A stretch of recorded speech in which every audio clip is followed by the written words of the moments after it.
Pemirsa, Kementerian Kesehatan RI sampun ngemedalang pedoman pencegahan dan pengendalian COVID-19 revisi 5. Ring pedoman puniki indi istilah dalam penanganan COVID-19 KUA, sekadi ODP, PDP, miwah OTG, kai calang.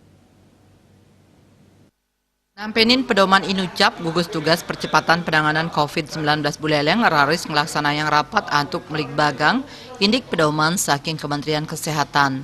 Rapat saneka pimpin langsung oleh Sekretaris Gugus Tugas Percepatan Penanganan COVID-19 Gede Suyase, maosang indik makudang-kudang parindikan Permenkes Revisi 5 sane KUA.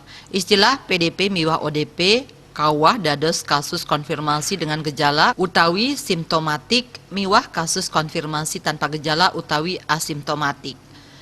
Tios nguah istilah pedoman puniki taler medaging indik protokol uji sampel swab majeng pasien sane KUA. Uji swab ring kasus sane ketar ke COVID-19 pacang karujuk antuk diagnosis klinis saking pasien. Jadi nanti akan ada kasus terkonfirmasi atau kasus positif yang tidak harus ada di rumah sakit, tapi ada isolasi mandiri.